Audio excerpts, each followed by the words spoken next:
ഒന്ന് കിടന്നു. വാ, അച്ഛൻ പിടിക്കാം. രാത്രിയിൽ ഇനി വേറെ മരുന്നൊന്നും ഇല്ലോ അല്ലേ? ഇല്ല അച്ഛാ, ഇന്നിനി ഒന്നുമില്ല.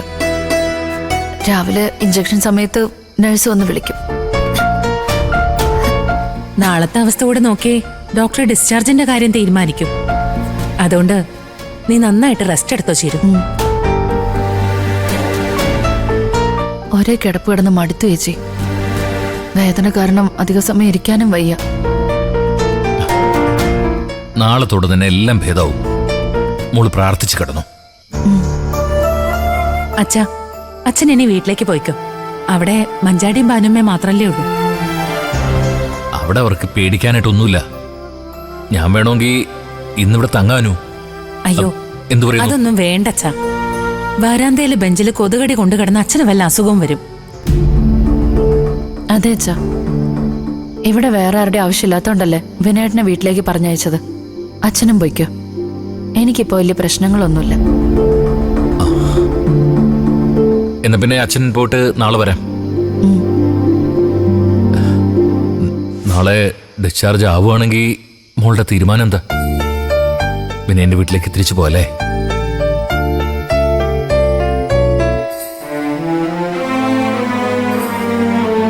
വിനയനും അവന്റെ അമ്മയൊക്കെ ചേരു അങ്ങോട്ട് തിരിച്ചു ചെല്ലുന്നുള്ള വലിയ പ്രതീക്ഷയില്ല. നമ്മൾ ഇവളെ അങ്ങോട്ട് അയച്ചില്ലെങ്കിൽ അവർക്ക് അതൊരു വലിയ വിഷമാവാനിടയുണ്ടച്ചാ. അതെ, ആ വീട്ടിൽ വെച്ച് ഇങ്ങനൊരു അപകടം പറ്റിയതുകൊണ്ട് നമ്മളവരെ തെറ്റുകാരായി കാണുന്നുണ്ടോ എന്നൊരു തോന്നൽ ഇപ്പൊ തന്നെ അവർക്കുണ്ട്. യഥാർത്ഥത്തിൽ എന്താ സംഭവിച്ചതെന്നറിഞ്ഞ അച്ഛനും ചേച്ചി ഇങ്ങനെ പറയില്ല. എന്നോട് തിരിച്ചു പോണ്ടെന്നേ പറയും. പക്ഷെ ഞാനതെങ്ങനെ നിങ്ങളുടെ മുമ്പിൽ തുറന്നു പറയും? മോളെന്താ ഒന്നും പറയാത്തത്? മോളെ, നിനക്കവിടെ സുരക്ഷിതത്വം തോന്നുന്നില്ലെങ്കിൽ 2 ദിവസം കഴിഞ്ഞ് അച്ഛനെ വിളിച്ച് പറഞ്ഞാൽ മതി. അച്ഛൻ വന്ന് മോളെ തിരിച്ചു വിളിച്ചോണ്ട് വന്നോളാം. അതാ ചേരു നല്ലത്. നീ അവിടെ തിരിച്ചു ചെന്ന ദിവസം തന്നെ അവിടെ നിന്ന് ഇറങ്ങിയെന്നൊരു തോന്നലുണ്ടാവണ്ട. അവിടെ ചെന്നിട്ട് തീരെ പറ്റുന്നില്ലെങ്കിൽ എന്തെങ്കിലും ആരോഗ്യ പ്രശ്നം പറഞ്ഞ് അച്ഛന് നിന്നെ കൂട്ടിക്കൊണ്ടുവരാനും പറ്റും, അല്ലേ അച്ഛാ? അതെ മോളെ, അങ്ങനെയൊന്നും ഉണ്ടാവാൻ സാധ്യതയില്ല. വിനയനും അവന്റെ വീട്ടുകാരും ഇനി നിന്നെ കൂടുതൽ കരുതലോടെ പരിചരിക്കുമെന്നാ എനിക്ക് തോന്നുന്നത്. ശരി അച്ഛാ, ഞാൻ അച്ഛൻ പറയുന്ന പോലെ ചെയ്തോളാം. ഇപ്പൊ അച്ഛൻ പോയിക്കോ. ഇനിയും വൈകിയ ചിലപ്പോ ഓട്ടോ ഒന്നും കിട്ടില്ല. എന്നാ അച്ഛൻ ഇറങ്ങിക്കോ. എന്നാ പിന്നെ അച്ഛൻ പോയിട്ട് വരാം മോളെ. ശരി.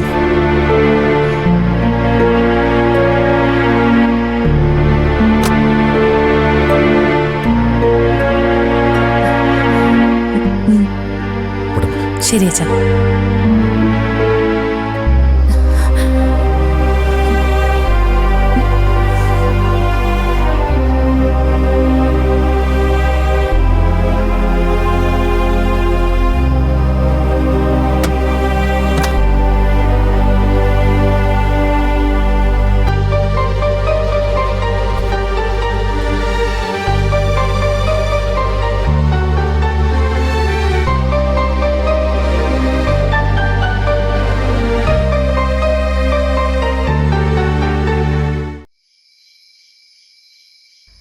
ചീര കൂടെ ഉണ്ടായിരുന്നാ മതിയെന്നൊക്കെ അവൻ പറഞ്ഞെങ്കിലും അവളിവിടെ വന്നാ കുഞ്ഞിനെ നശിപ്പിക്കാൻ വേണ്ടി അവൻ വല്ല കടുങ്കയും കാണിക്കുവേട്ടാ. എനിക്കും അങ്ങനെ ഒരു പേടിയുണ്ട് ലതികെ. തൽക്കാലം ചീരുവിന്റെ വയറ്റിൽ വളരുന്നത് ആൺകുഞ്ഞാണെന്ന് അവനെ വിശ്വസിപ്പിക്കുകയേ നിവൃത്തിയുള്ളൂ.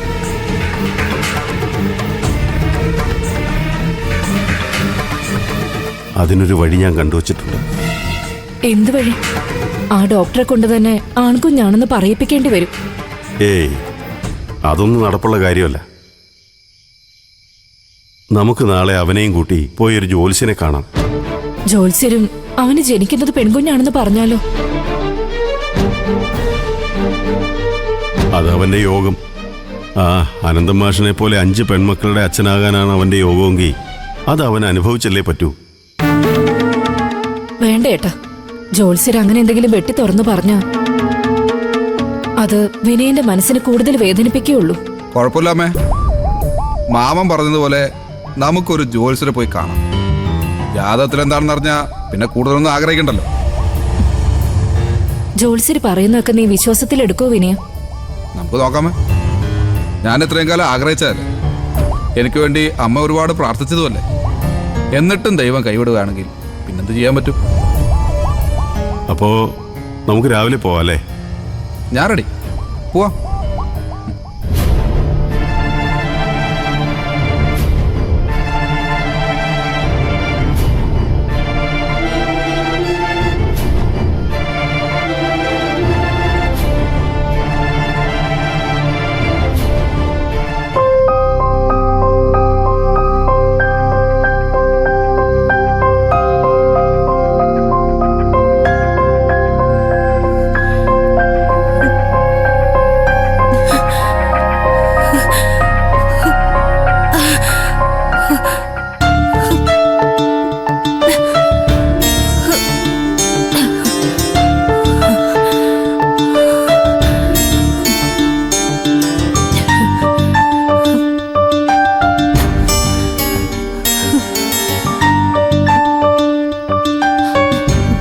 എന്താ മോളെ, ഉറക്കം വരുന്നില്ലേ?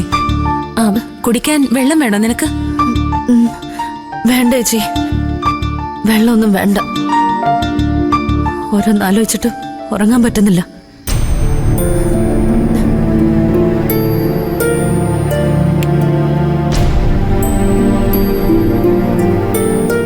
എന്താ മോളെ ഇത്ര ആലോചിക്കാൻ? ഭാഗ്യത്തിന് വലിയ അപകടമൊന്നും കൂടാതെ ഇങ്ങനൊരു ആപത്തിൽ നിന്ന് രക്ഷപ്പെട്ടില്ലേ? ഇനിയുള്ള ദിവസങ്ങളില് നന്നായി ശ്രദ്ധിച്ച അമ്മയ്ക്കും കുഞ്ഞിനും ഒരു കുഴപ്പവും വരില്ലെന്ന് ഡോക്ടർ പറയുകയും ചെയ്തില്ലേ? പിന്നെ എന്താ നിന്റെ വിഷമം? മക്കളെ ഓർത്തിട്ടാ? അവരെ നീ ആഗ്രഹിച്ച പോലെ തന്നെ രഘുവേട്ടനും അമ്പിളിച്ചേച്ചിയും പഞ്ചരത്നത്തിലേക്ക് കൊണ്ടുപോയില്ലേ?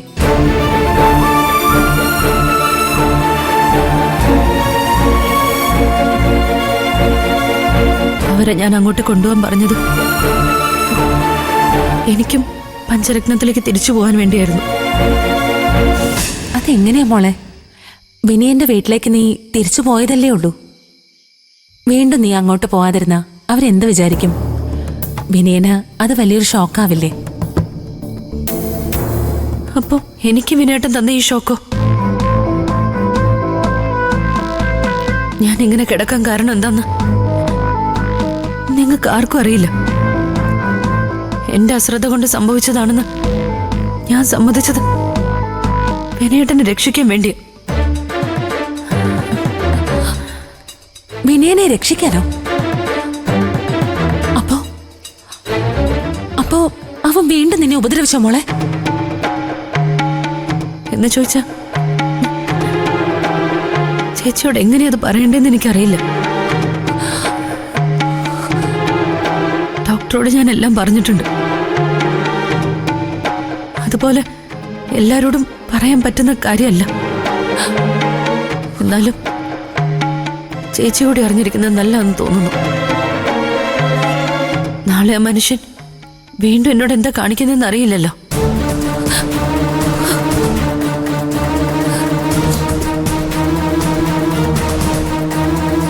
മോളെ, നീ എന്തൊക്കെയാ മോളെ പറയുന്നത്? ചേച്ചിക്കൊന്നും മനസ്സിലാവുന്നില്ല. എന്താണെങ്കിലും ചേച്ചിയോട് തെളിച്ചു പറ ചേരൂ. നിന്റെ കൂടെ എന്തിനും ഞാനുണ്ടാവും. അച്ഛനും മറ്റുള്ളവരൊന്നും ഒരിക്കലും ഇതറിയരുത് ചേച്ചി. അവരൊക്കെ പിന്നീട് ആ മനുഷ്യനെ എങ്ങനെ വിലയിരുത്തുമെന്നറിയില്ല. ഇങ്ങനെയൊക്കെ സംഭവിച്ചേക്കാന്ന് അറിയാവുന്നതുകൊണ്ടാ ഒരിക്കലും ആ ജീവിതത്തിലേക്ക് ഇനി തിരിച്ചു പോകണ്ടെന്ന് ഞാൻ ആദ്യമേ തീരുമാനിച്ചത്. പക്ഷെ വീണ്ടും ഞാൻ അവിടെ തന്നെ എത്തിപ്പെട്ടു. നീ ഇങ്ങനെ സങ്കടപ്പെടാതെ കാര്യം എന്താണെന്ന് പറ ചേരൂ.